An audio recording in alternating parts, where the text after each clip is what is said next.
Di sebuah desa kecil yang terletak di pesisir pantai, legenda tentang harta karun yang tersembunyi di bawah pohon kuno telah menjadi cerita yang melegenda. Tono, seorang petualang bersemangat dari desa itu, terpikat oleh cerita tersebut. Dia mengumpulkan tim untuk memulai pencarian yang mendebarkan. Timnya terdiri dari Adi, sahabatnya yang pandai dalam membaca peta kuno, Risa, seorang ahli sejarah yang tertarik dengan misteri, Alia, seorang penjaga hutan yang berani, dan Dito, seorang ahli geologi yang penuh pengetahuan. Pertama-tama, mereka menghabiskan waktu untuk mempelajari segala legenda dan catatan sejarah tentang pohon kuno itu.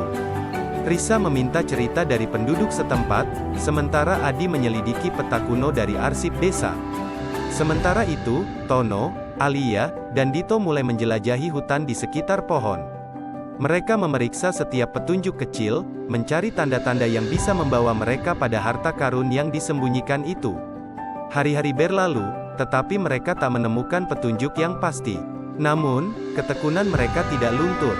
Sampai pada suatu hari, Adi menemukan petunjuk baru dalam peta kuno yang menyebutkan lokasi yang belum pernah mereka kunjungi sebelumnya.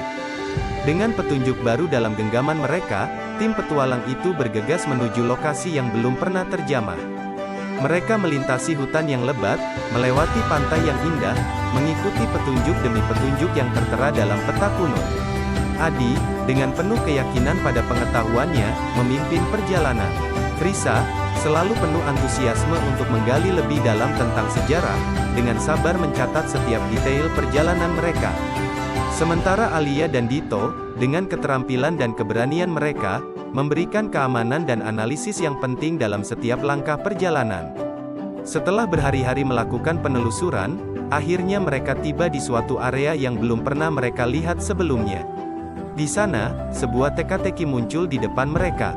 Dalam peta, ditunjukkan suatu tempat yang sepertinya tertutupi oleh semak belukar yang rapat. Mereka berusaha membersihkan semak belukar itu dengan hati-hati dan pada akhirnya menemukan celah kecil yang tersembunyi di baliknya. Di belakang semak belukar itu, terbentang sebuah gua kecil yang tertutup rapat. Adi dan Risa melangkah maju, sementara Alia dan Dito menjaga di pintu masuk gua. Tono, dengan perasaan tegang campur haru, memasuki gua itu. Di dalamnya, terdapat sebuah peti kayu tua yang nampaknya telah terlupakan selama berabad-abad. Saat peti itu dibuka, cahaya bersinar memantul di wajah mereka. Mereka menemukan harta karun yang gemerlapan, bukan hanya koin emas dan permata berharga, tetapi juga berbagai artefak sejarah yang tidak ternilai. Tono dan timnya tercengang melihat kekayaan yang tersembunyi di dalam peti kayu itu. Sinaran permata dan cahaya memantul dari artefak-artefak kuno yang terdapat di dalamnya, memenuhi gua kecil itu dengan kemilau yang memukau. Adi dengan penuh kehati-hatian mengambil artefak pertama yang terlihat seperti sebuah gelang dengan ukiran kuno yang memesona. Risa, dengan mata berbinar, mengamati lapisan-lapisan sejarah yang terkandung dalam setiap artefak yang mereka temukan. Alia dan Dito, sementara itu, memeriksa struktur gua dan tanah di sekitarnya. Mereka mencoba memahami bagaimana peti itu bisa tersembunyi begitu lama tanpa terdeteksi oleh siapapun. Namun, di tengah kegembiraan mereka, mereka sadar bahwa harta ini bukanlah hanya milik mereka. Keindahan artefak tersebut mengingatkan mereka akan tanggung jawab mereka untuk membagi kekayaan ini dengan adil dan bertanggung jawab. Mereka menghabiskan waktu untuk menyortir dan memeriksa setiap artefak dengan seksama. Selain kekayaan material, mereka menemukan potensi besar dari segi nilai sejarah dan budaya yang terkandung dalam setiap benda yang mereka temukan. Namun, di tengah kegembiraan mereka, muncul pertanyaan tentang apa yang akan mereka lakukan dengan harta ini. Bagaimana mereka akan menggunakan kekayaan ini untuk kebaikan bersama dan juga memastikan pelestarian sejarah serta lingkungan di sekitar mereka. Setelah mereka menemukan harta karun yang luar biasa itu, Tono dan timnya duduk bersama untuk membahas langkah selanjutnya. Mereka menyadari bahwa kekayaan ini tidak hanya tentang nilainya secara material, tetapi juga tentang tanggung jawab mereka terhadap sejarah dan lingkungan di sekitarnya. Adi, dengan bijaksana, mengusulkan untuk menyumbangkan sebagian harta itu untuk riset sejarah dan pendidikan di desa mereka.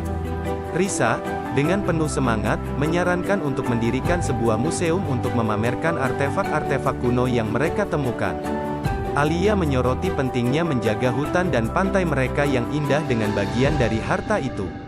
Sementara Dito menekankan perlunya menjalankan penelitian lebih lanjut untuk memahami tanah di sekitar pohon kuno itu guna melestarikan warisan alam. Setelah berdiskusi panjang, mereka mencapai kesepakatan.